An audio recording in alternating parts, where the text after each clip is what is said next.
Boa noite para os alunos e professores que estão aqui na live da IBD. Bom dia para você que está participando da Escola Bíblica Dominical. É um prazer muito grande ter você conosco, participando e crescendo no conhecimento da palavra de Deus. Estamos felizes que isto aconteça e o nosso desejo é que verdadeiramente você continue não só participando, mas também compartilhando. É uma oportunidade muito grande das pessoas poderem conhecer sobre a vida que Deus está propondo para cada um de nós. Estas lições da Escola Bíblica Dominical, nós falamos o tempo todo sobre a conquista de Canaã. Lembre-se que estamos falando sobre a Terra Prometida e sobre a posse definitiva do povo de Israel em cima da terra. E isto é bênção da parte de Deus. Mas logo depois que eles estão instalados nas suas respectivas regiões da distribuição determinada por Moisés, este povo começa a se distanciar de Deus e só se mantinha fiel a Deus de acordo com a liderança que Deus levantava no meio deles. E enquanto essa pessoa se mantinha fiel, o povo também seguia essa liderança. Mas logo depois do falecimento dessas pessoas, o povo se esquecia de Deus e trabalhava. Nós falamos na lição 10 a influência da liderança e nós falamos na lição 11 quando falta o líder. E hoje vamos tratar sobre altos e baixos na vida do povo de Israel. Será que quando nós falamos sobre altos e baixos, estamos falando somente do povo de Israel? Ou estamos falando que isto é uma consequência do viver do cristão, do viver do povo de Deus? Não era para ser assim. Lembre-se, Deus trabalhou conosco sobre a vida eterna e sobre a vida abundante, principalmente agora no tempo da graça. Mas nós queremos que você pare e pense um pouquinho sobre a bênção de Deus, sobre viver com Ele uma vida abundante. E o nosso desejo é que você possa estar começando a trabalhar desta maneira. Quando nós vemos o povo vivendo altos e baixos, vemos as consequências. Será que Deus é amor? Porque as consequências são tão terríveis. Será que Deus tem prazer em punir a humanidade? Não, não é entrando por esse lado, mas é tentando extrair destas situações tão difíceis que precisamos entender que Deus vai trabalhando, que Deus vai se revelando e que Deus vai nos dando a direção de como viver diante de tudo aquilo que Ele está propondo nas nossas vidas.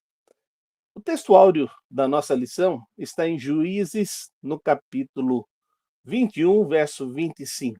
Mas antes disso, vamos clamar ao Senhor para que use as nossas vidas e possa então nos dar o entendimento nesse texto, que é um texto difícil, mas é um texto que nos traz realmente o impacto de tudo aquilo que nos choca e tem nos levado a entender o plano de Deus.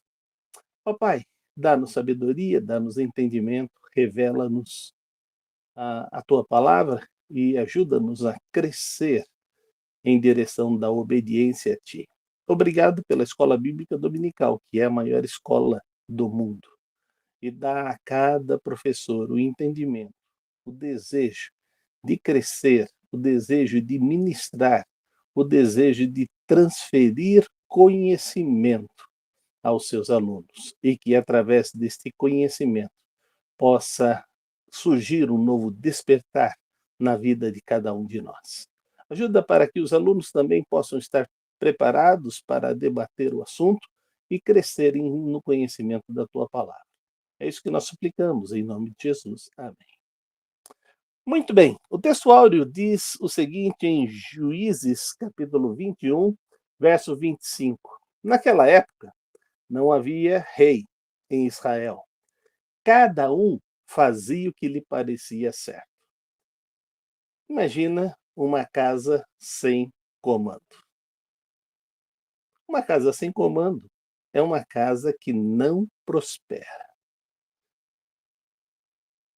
Eu sou de uma casa aonde nós éramos em 10 pessoas.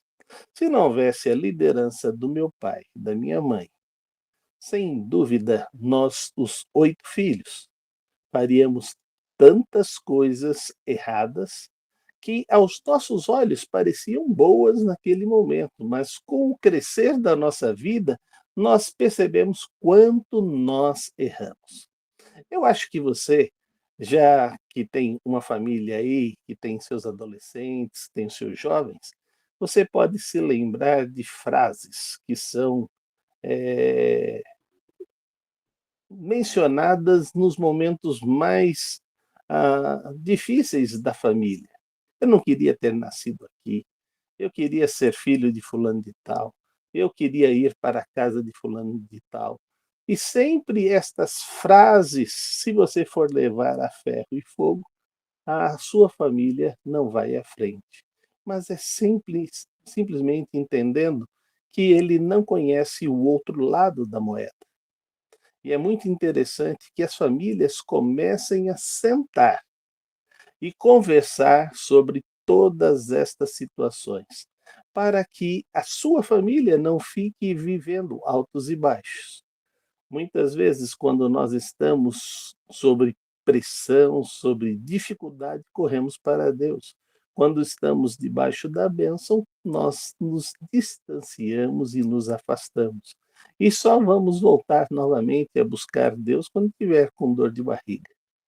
Quero que você pense nisso, para que você seja firme, constante, abundante, como o texto trabalha em nossas vidas, nos dando essa direção.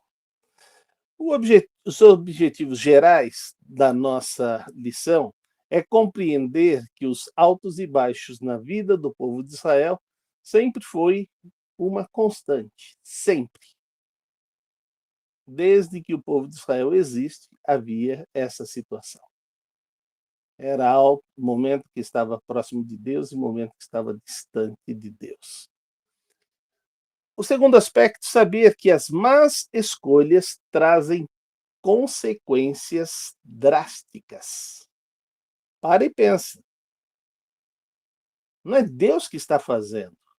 São consequências daquilo que você está plantando.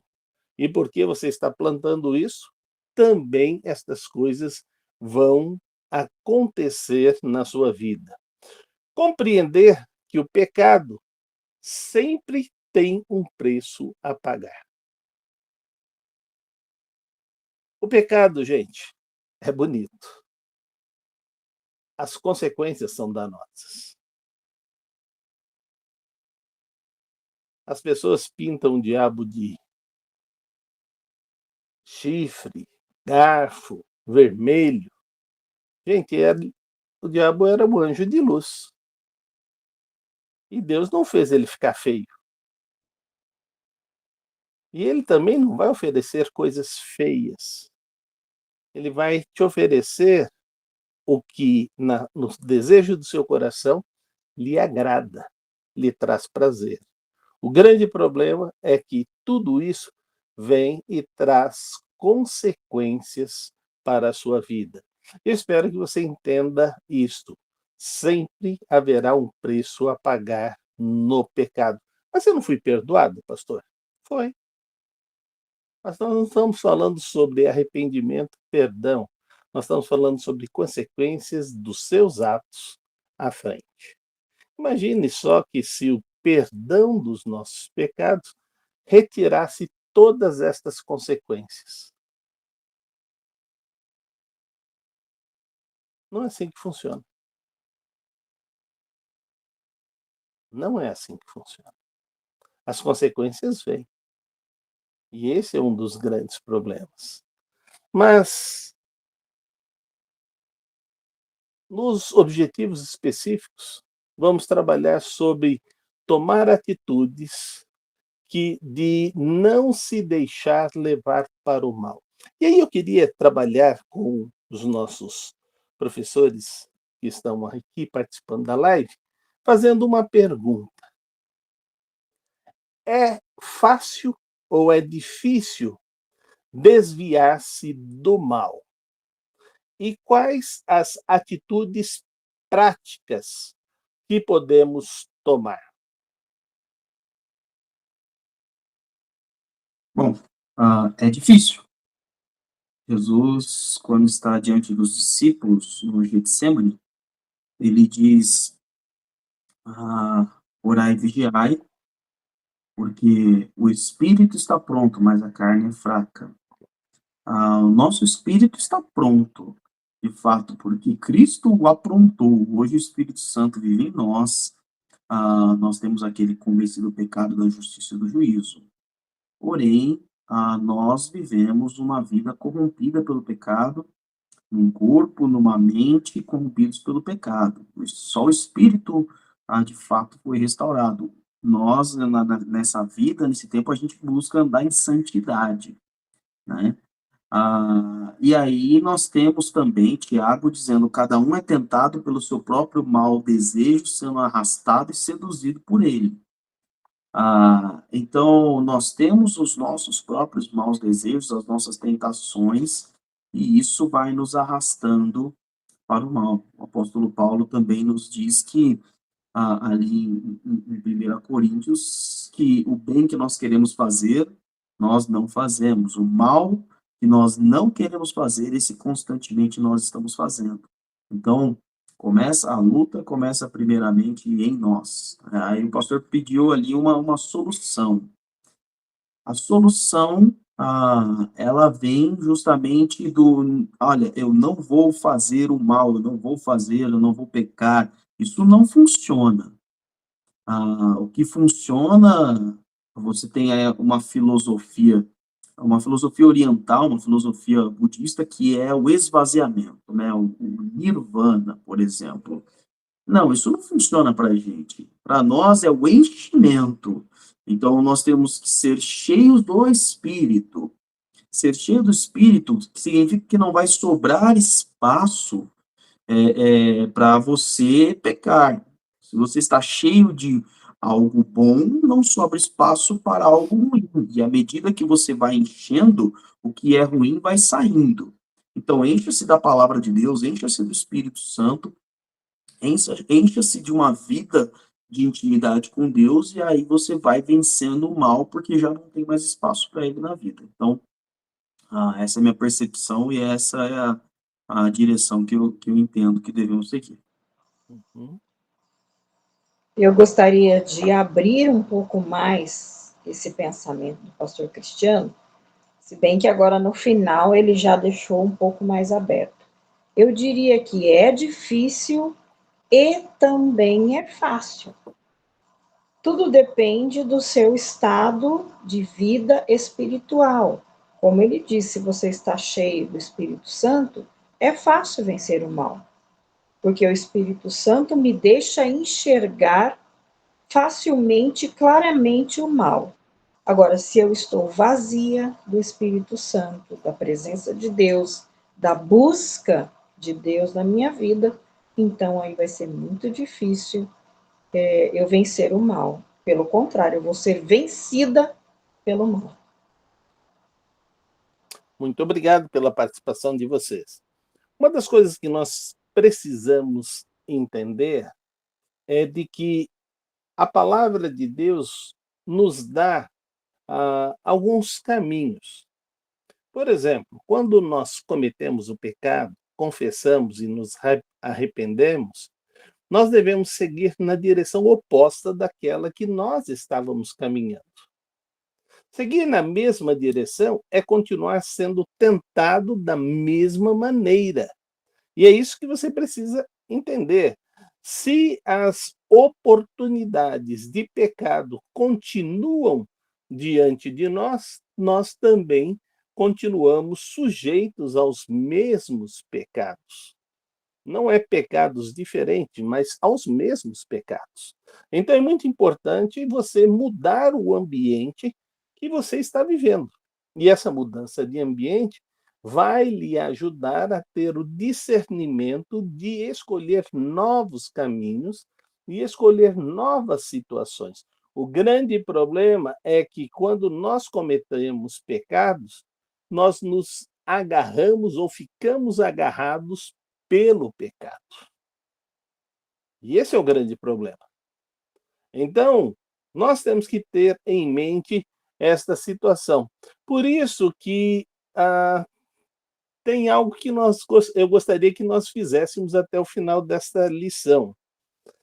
Deus permite que soframos consequências da infidelidade a Ele? Pense, e lá para o final, depois de vermos a lição, vamos entender os fatos que o texto vai trazer diante de nós. Geralmente, nós somos questionados por que Deus permite tanto mal acontecendo na face da terra. E tem um registro muito forte na palavra de Deus para que a gente possa começar a entender esse registro e começar a trabalhar nela. Então vamos em Juízes, no capítulo 19. O primeiro texto está do versículo 1 ao versículo 4.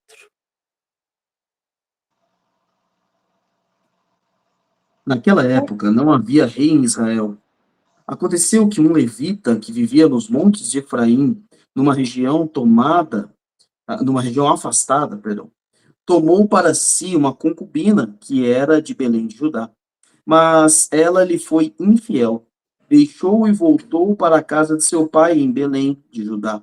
4 meses depois, seu marido foi convencê-la a voltar, e ele tinha levado seu servo e 2 jumentos. A mulher o levou para dentro de casa, da casa de seu pai, e quando seu pai a viu, alegrou-se. Quando seu pai ouviu, alegrou-se. O sogro dele o convenceu a ficar ali, e ele permaneceu com eles 3 dias, todos comendo, bebendo e dormindo ali.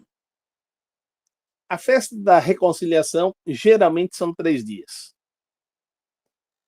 Então, por isso que ele fica logo 3 dias para que aconteça esta reconciliação e a celebração desta volta. Nós vemos um desentendimento do casal, e nesse desentendimento do casal vem uma infidelidade, eles se separam, e agora, depois de passado 4 meses, o marido vai em busca da esposa para a reconciliação.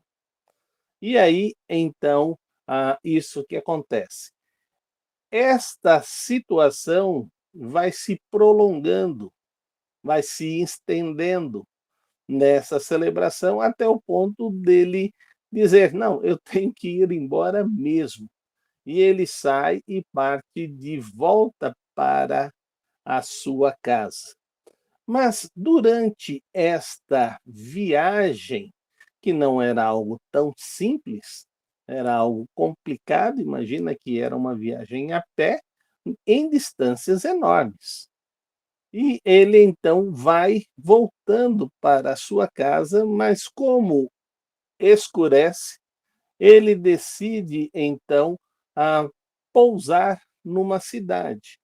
Como não tinha hotel, hotel é uma coisa nova, não é uma coisa tão comum, ele tenta se acomodar na praça e passa por lá um senhor. E esse senhor o convida para a sua casa. Então eles deixam de estar agora sujeitos à intempérie da noite, e vão estar protegidos dentro da casa deste homem. Vamos ver o que vai acontecer nos versículos 20 e 21.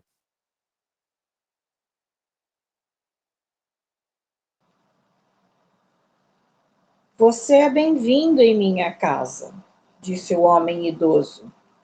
Vou atendê-lo no que você precisar. Não passe a noite na praça. E os levou para sua casa e alimentou os jumentos. Depois de lavarem os pés, comeram e beberam alguma coisa.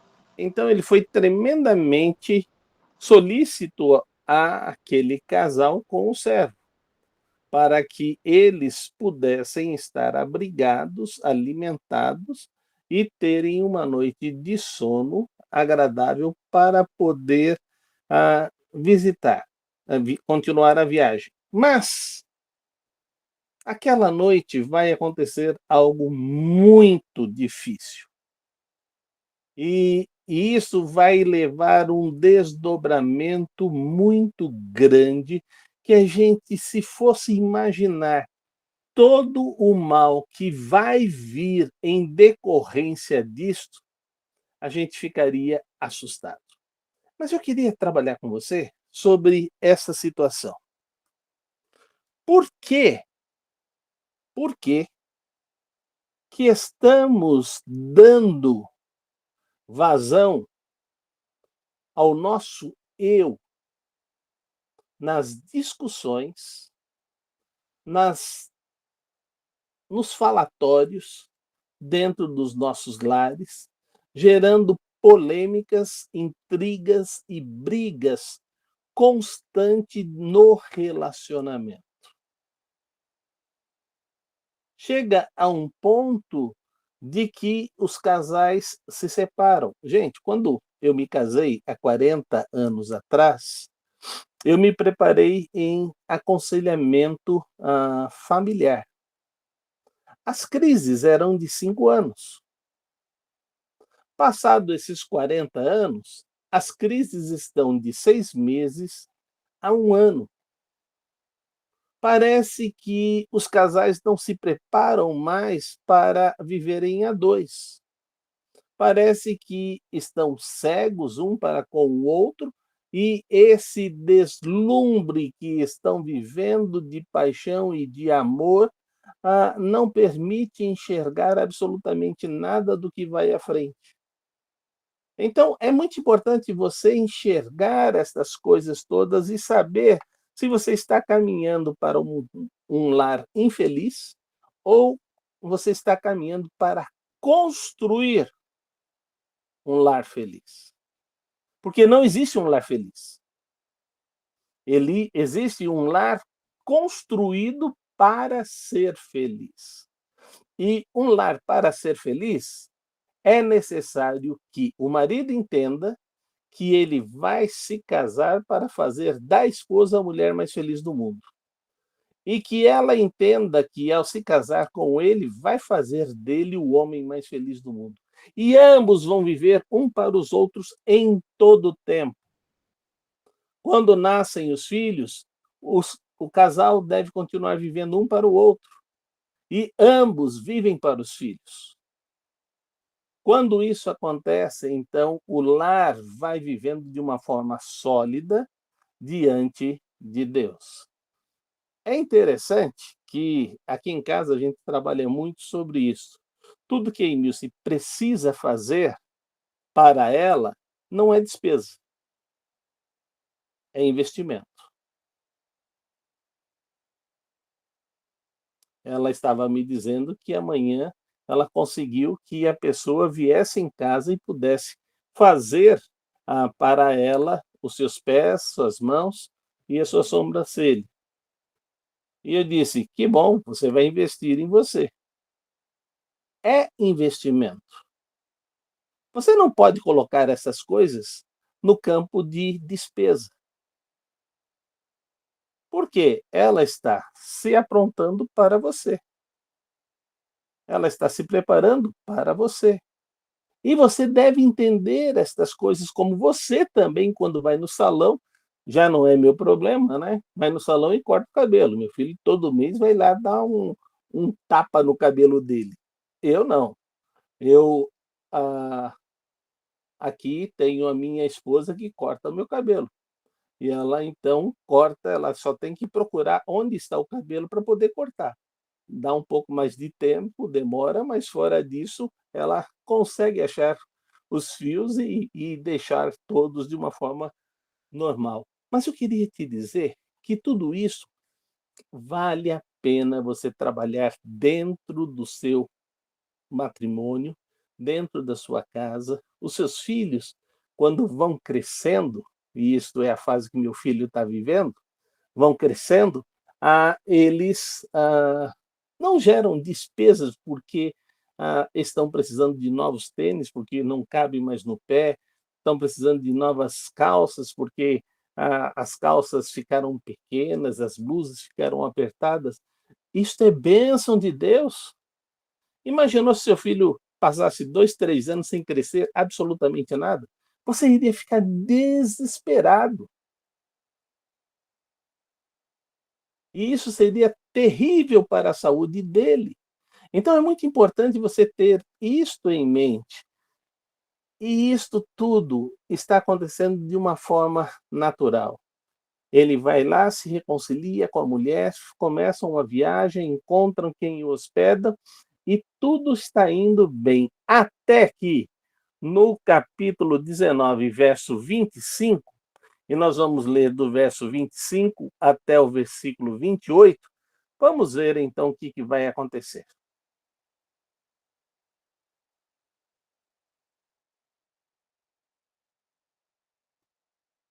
O capítulo 19, né? 19, de 25 a 28. Ok. Mas os homens não quiseram ouvi-lo. Então o levita mandou sua concubina para fora e eles a violentaram e abusaram dela a noite toda. Ao alvorecer, a deixaram. Ao romper do dia, a mulher voltou para a casa onde seu senhor estava hospedado, caiu junto à porta e ali ficou até o dia clarear. Quando seu senhor se levantou, quando se levantou de manhã, abriu a porta da casa e saiu para prosseguir viagem. Lá estava a sua concubina, ah, caída à entrada da casa, com as mãos na soleira da porta. Ele lhes disse: Levante-se, vamos. Não houve resposta. Então o homem a pôs em seu jumento e foi para casa. Quando chegou, Não, apanhou só uma até aí. faca. Só Tá. até aí. Só até o Muito 20. bem. Os homens tentam matar a família toda e exigem que a mulher seja posta para fora. Para que não haja uma desgraça em todos que estavam na casa, isso foi feito. Eles não só violentam, como levam à exaustão e à morte. E devolvem como se fosse um trapo. Este homem, vendo o que aconteceu e sabendo aonde ele está, e que não haveria absolutamente nada sobre justiça naquele lugar, ele coloca a sua mulher no cavalo, no jumento, e leva para a sua cidade. Quando ele chega na sua cidade, vai acontecer algo que nem para eles podia se imaginar. Mas aquele homem chama todas as pessoas de bem para trabalharem com esta situação. Vamos ver então o que vai acontecer? No capítulo 19, versículo 19 e 30.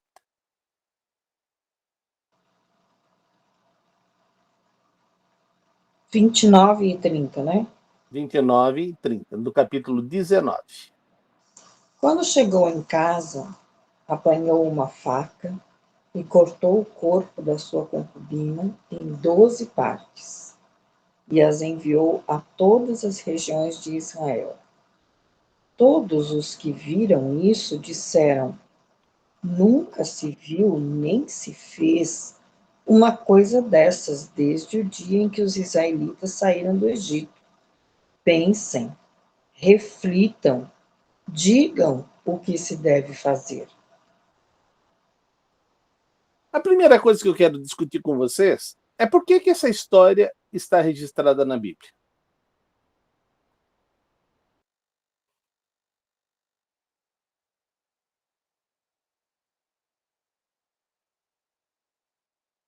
Eu entendo que, bom, a Bíblia ela vai colocando uma série de narrativas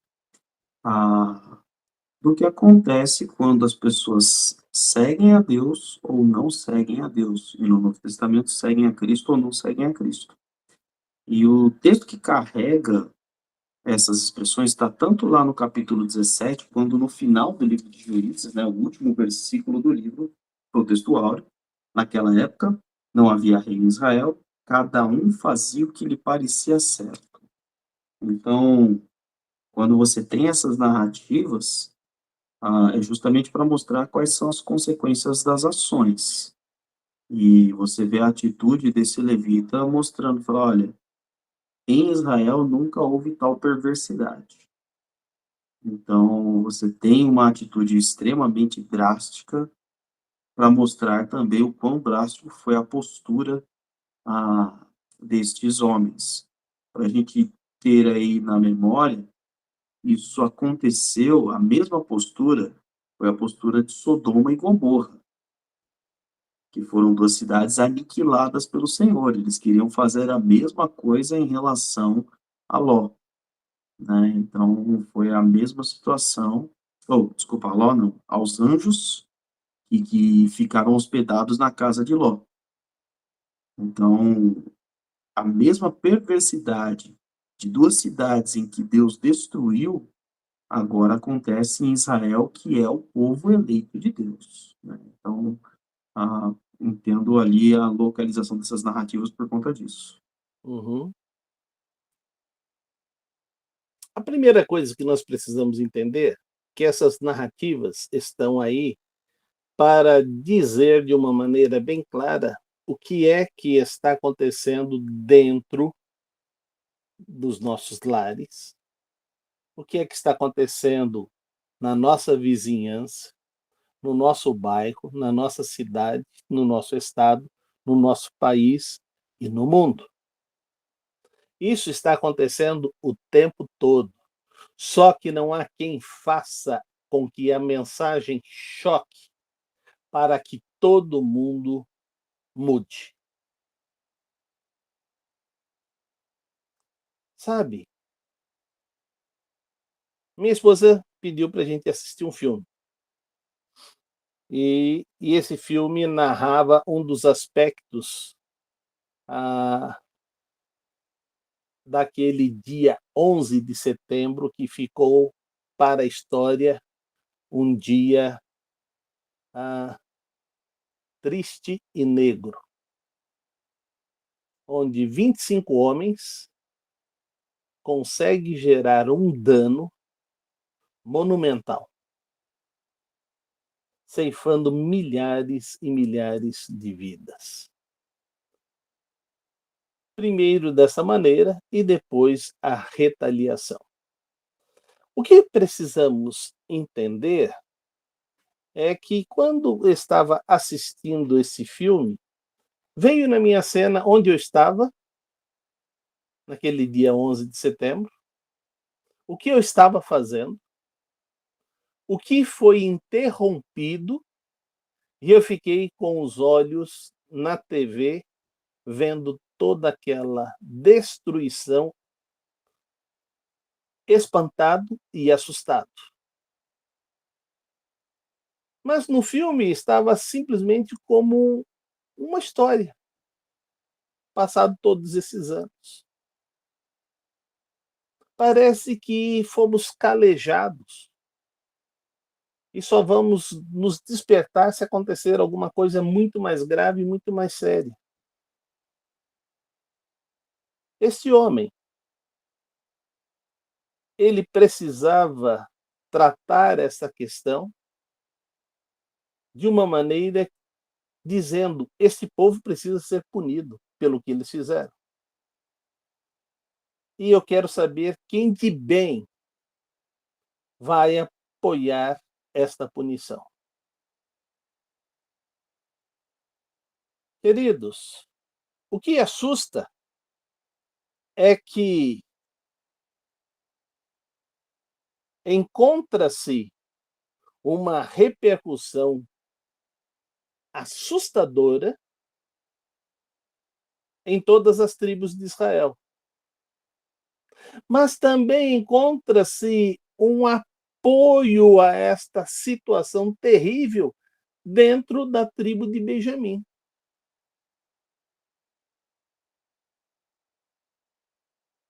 Porque simplesmente a tribo de Benjamim não entregou todo mundo que estava ligado a esta situação para que eles fossem punidos? Não sei, mas não fizeram. E por isto, este assunto vai gerando desdobramentos que são assustadores. Ele esquarteja a sua esposa morta, que é crime, gente. Hoje é crime fazer isto. E manda esta mensagem para as 12 tribos. E lá no capítulo 20, nós vamos começar a ver o que vai acontecer. Capítulo 20, versículos de 1 a 3.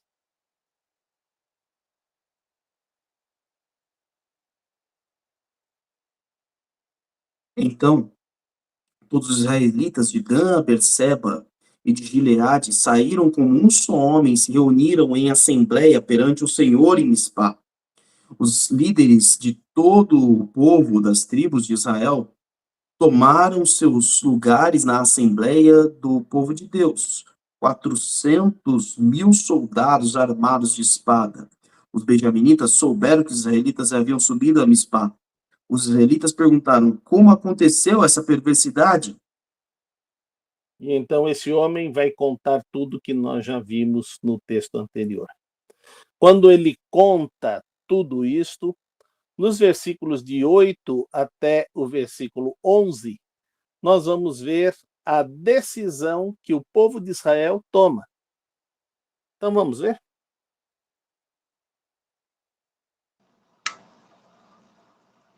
Então,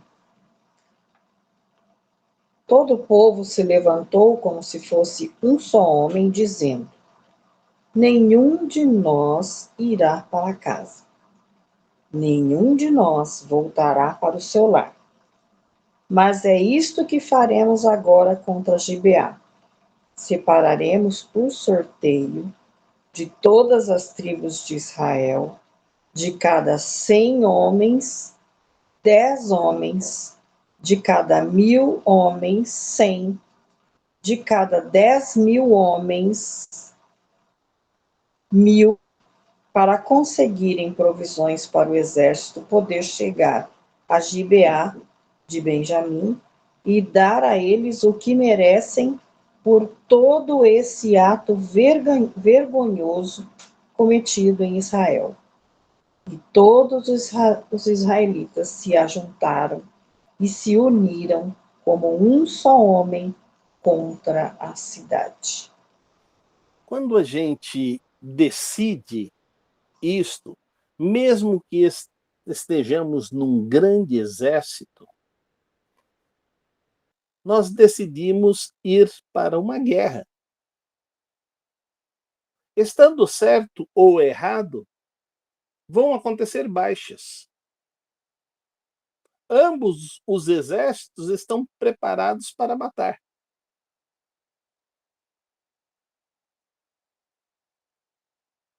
Além de morrer a concubina, vai morrer muito pai de família. dos dois lados. Mas é isto que nós vemos que o texto vai trazer para nós.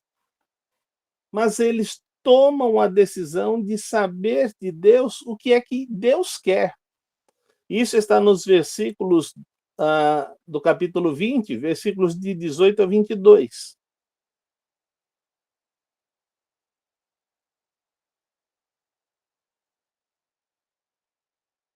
(18 a 22).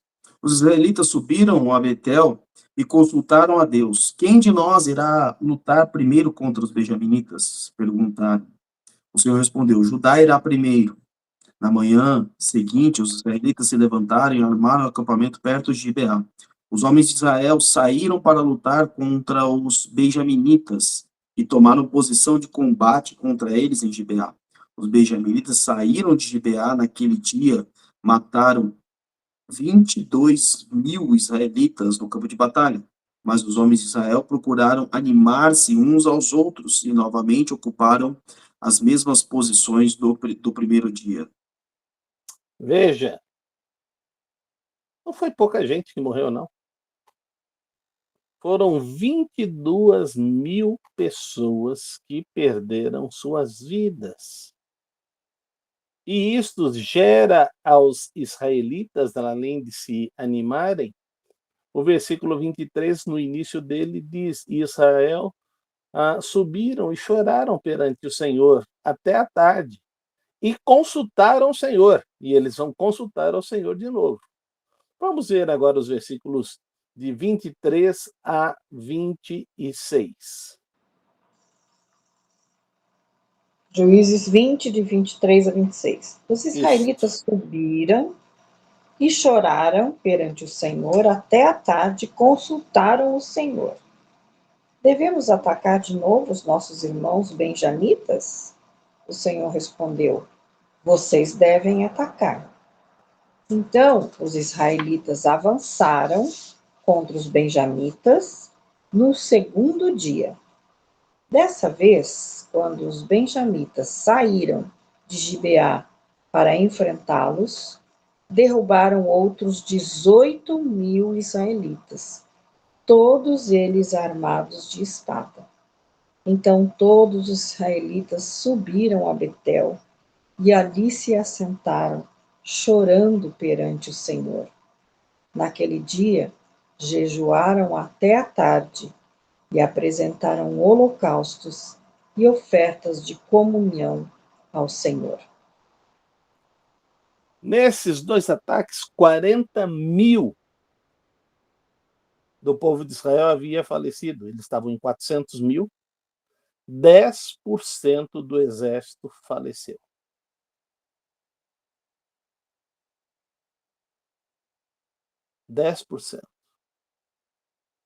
E o povo chora diante do Senhor. Senhor, estamos aqui porque foi cometido um ato injusto. Estamos aqui para punir em teu nome.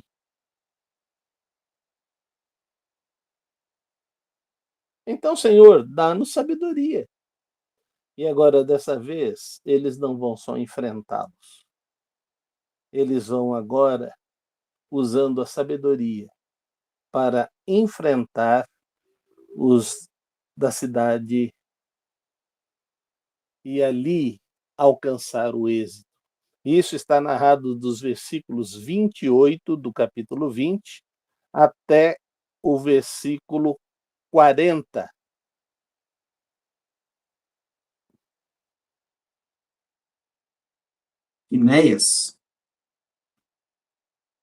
Finéias, filho de Eleazar, filho de Arão, ministraram perante ela, perguntaram, sairemos de novo ou não para lutar contra os irmãos benjamitas? O Senhor respondeu, vão, pois amanhã eu os entregarei nas suas mãos. Então os israelitas armaram uma emboscada em torno de Gibeá, avançaram contra os benjamitas no terceiro dia e tomaram posição contra Gibeá, como tinham feito antes. Os benjamitas saíram para enfrentá-los e foram atraídos para longe da cidade. começaram a ferir alguns dos israelitas, como tinham feito antes. Uns 30 homens foram mortos em campo aberto nas estradas. Um, uma que vai para Betel e outra que vai para Gibeá. Enquanto os benjamitas diziam, nós os derrotamos como antes. Os israelitas diziam, vamos retirar-nos e atraí-los para longe da cidade, para as estradas. Todos os homens de Israel saíram dos seus lugares e ocuparam posição em Baal-Tamar, e a emboscada israelita atacou da sua posição a oeste de Gibeá. Então, 10.000 dos melhores soldados de Israel iniciaram um ataque frontal contra Gibeá. O combate foi duro e os benjamitas não perceberam que a desgraça estava próxima deles. O Senhor derrotou os benjamitas perante Israel, e naquele dia os israelitas feriram 25.000 e 100 benjamitas, todos armados de espada. Então os benjamitas viram que estavam derrotados. Os israelitas bateram em retirada diante de Benjamim, pois confiavam na emboscada que tinham preparado de Gibeá. Os da emboscada avançaram repentinamente para dentro de Gibeá, espalharam-se e mataram todos os habitantes da cidade à espada. Até o 40. Até o 40. Os israelitas tinham combinado com os da emboscada que estes fariam subir da cidade uma grande nuvem de fumaça, e então os israelitas voltariam a combater. Os benjamitas tinham começado a ferir os israelitas, matando cerca de 30 deles, e disseram, nós os derrotamos como na primeira batalha. Mas quando a coluna de fumaça começou a levantar-se da cidade, os benjamitas se viraram e viram a fumaça subindo do céu. Muito bem. E aí, com isto, era o sinal para que eles agora pudessem atacar. E eles que estavam fugindo, o povo de Israel que estava fugindo, agora se volta contra aquela força e destrói aquela força. Mas você parou e percebeu uma coisa? Que esta guerra está acontecendo entre irmãos? Não são povos diferentes, são parentes.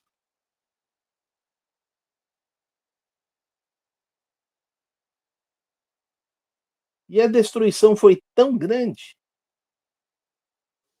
que anula uma das tribos de Israel.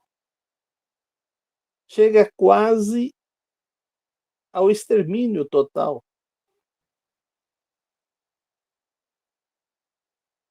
Tendo punido a eles por esta tal situação, agora Deus começa a trabalhar. Só que enquanto isto está acontecendo, há um pacto entre eles, que jamais nenhum deles permitiria que uma das suas filhas casasse com um da tribo de Benjamim. Preferiam matar a filha do que ver ela casando com um de Benjamim. Então não haveria mulher entre o povo de Israel para eles. E Deus estabelece um plano para restaurar a tribo de Benjamim. Primeiro, eles têm um coração duro e perverso. Eles fazem um ato totalmente vergonhoso. Deus pune a todos eles. Porque uma coisa foi o ato vergonhoso daqueles que praticaram. Mas a tribo de Benjamim toda apoia isto e defende esse ato.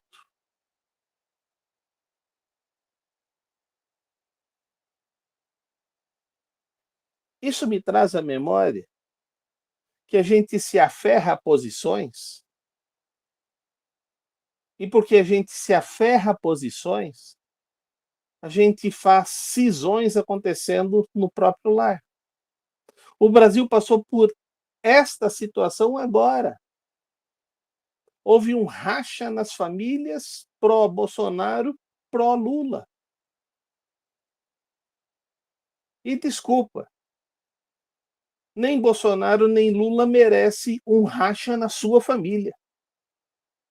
Sua família é muito mais importante do que qualquer situação do Brasil.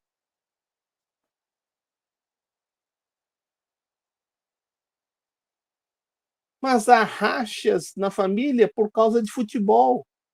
O futebol deveria ser um lazer da população, não motivo de discórdias.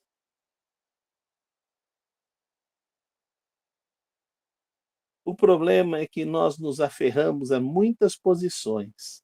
E essas posições que nós nos aferramos têm gerado discórdia, destruição no meio da família. É por isso que eu gostaria que você pensasse um pouco em tudo isso que nós vemos acontecendo em Israel. Eu fiz aqui uma conta um pouco alta. De Israel morreu mais de 40.000 pessoas. E de Benjamim morreu mais de 30.000 pessoas. 70.000 pessoas, irmãos. Sem contar a cidade toda que foi dizimada de Benjamim.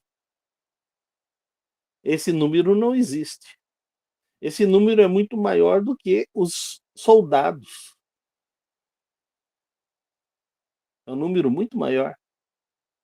Então você imagina toda essa desgraça por pessoas com um coração duro, por pessoas que geram maldade, por pessoas que querem a destruição e acham que têm o direito de destruir.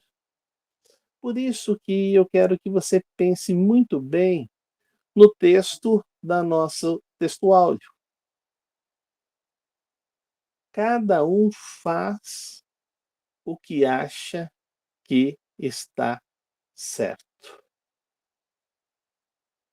É isso que eu quero que você pense. Quando nós deixamos de pensar no todo, no bem do próximo, isso pode começar a acontecer conosco. Quando só olhamos para o nosso umbigo, nós não olhamos todas as situações que estão à nossa volta. E não partimos para amar o próximo como nós nos amamos e como amamos ao nosso Deus.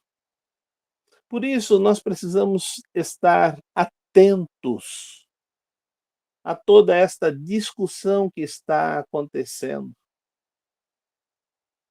E nós precisamos realmente estar envolvidos usando a maior arma que nós temos, que é a nossa oração. Nós oramos muito pouco.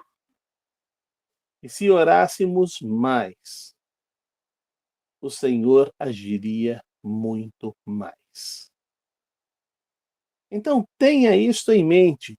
E vamos ver, então, o que é que vai acontecer agora no capítulo 21, no verso 18.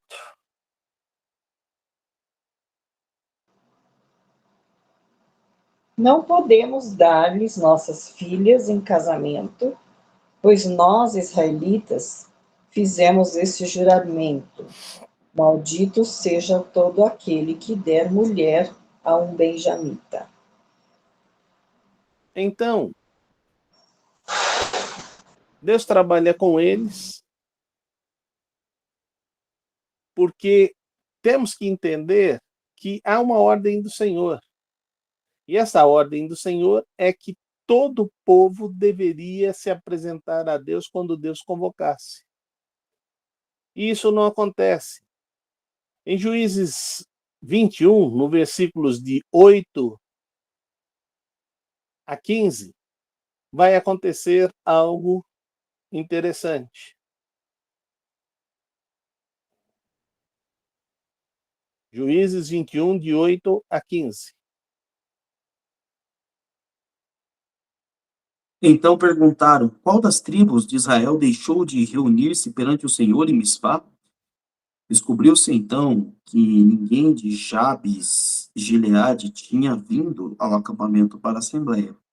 Quando contaram o povo, verificaram que ninguém do povo de Jabes Gileade estava ali.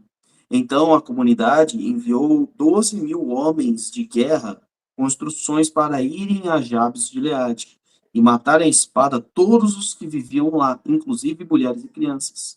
Isto é o que vocês deverão fazer, disseram. Matem todos os homens e todas as mulheres que não forem virgens. Entre o povo que vivia em Jabes de Gileade, encontraram 400 moças virgens e as levaram para o acampamento de Siló, em Canaã. Depois, a comunidade toda enviou uma oferta de comunhão aos benjamitas que estavam na rocha de Rimon. Os, benja, os benjamitas voltaram naquela ocasião e receberam as mulheres de Jabes de Gileade que tinham sido poupadas, mas não havia o suficiente de mulheres para todos eles. O povo pranteou Benjamim, pois o Senhor tinha aberto uma lacuna nas tribos de Israel. Muito bem. E para resolver todo o problema e completar essa situação, então Deus aponta um novo caminho. E esse novo caminho acontece em Juízes, registrado em Juízes, capítulo 21, versículos de 19 a 24. Há, porém, a festa anual do Senhor em Siló, ao norte de Betel, a leste da entrada que vai de Betel a Siquém e ao sul de Lebona. Então mandaram para lá os benjamitas, dizendo: vão, escondam-se nas vinhas e fiquem observando. Quando as moças de Siló forem para as danças, saiam correndo das vinhas, e cada um de vocês apodere-se de uma das moças de Siló e vá para a terra de Benjamim. Quando os pais ou irmãos delas se queixarem a nós, diremos: tenham misericórdia deles, pois não conseguimos mulheres para eles durante a guerra, e vocês são inocentes, visto que não lhes deram suas filhas. Foi o que os benjamitas fizeram. Quando as moças estavam dançando, cada homem tomou uma para fazer dela sua mulher. Depois voltaram para sua herança, reconstruíram as cidades e se estabeleceram nelas. Na mesma ocasião, os israelitas saíram daquele local e voltaram para suas tribos e para os seus clãs, cada um para a sua própria herança. Então nós vemos aí a bênção da reconstrução do povo da tribo de Benjamim. Deus é um Deus que trabalha com amor, mas Deus também é um Deus que corrige os nossos pecados. Eu gostaria que nós aprendêssemos esta lição. As tragédias somos nós que criamos, incentivamos e fomentamos para que a destruição seja quase que total. É por isso que eu gostaria que você entendesse que somos geradores de paz. E que o nosso ato e a nossa conversa deve ser para gerar paz. Mas para que isto seja uma realidade em nossas vidas, precisamos ser firmes e constantes e abundantes. Se isso acontecer, a bênção de Deus estará sobre nossas vidas. E o nome de Deus será engrandecido. Eu espero que esse texto tenha te chocado.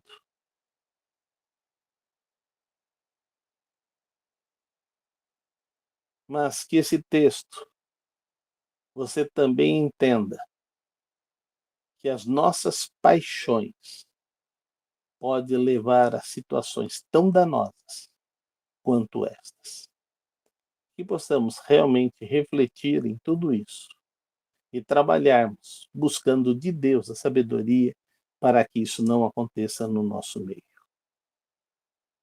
Gere paz. Estava namorando a Emilce na casa dela. Isto era perto da meia-noite. E uma mulher bateu forte na porta. Eu fui e abri. E essa mulher entrou correndo para dentro do apartamento dizendo: meu marido quer me matar. Daqui a pouco vem o marido. E então eu vou com esse marido para o apartamento dele, acalmo, trabalho com ele sobre tudo que está acontecendo, estabeleço as bases para a mulher voltar para casa. Essa mulher volta para casa e nós nos tornamos, eu e Emilce, pessoas muito benquistas daquele casal que estava em litígio. Porque nós geramos paz entre eles. Então, o que eu quero te dizer é que Deus nos chamou para isso. Que realmente Deus continue usando sua vida para que o nome dele possa ser engrandecido. Que Deus, pois, aplique essa lição tão difícil, de situações tão duras que aconteceram. Tantas vidas perdidas por causa de homens de índole dura.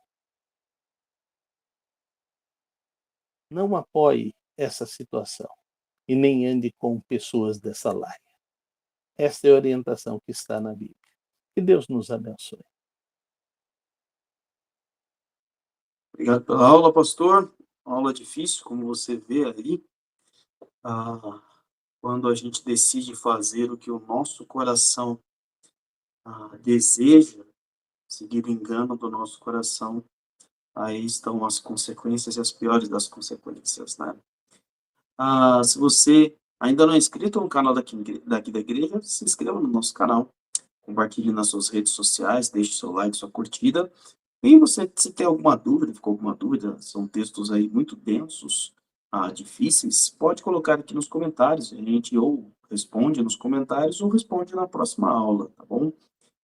Não esqueça também de acompanhar as programações da igreja nas nossas redes sociais, tem aqui as nossas redes aqui embaixo, o Insta e o Face, e lá você pode estar atualizado de todas as informações. Deus abençoe o restante da sua semana. Um grande abraço. Até mais.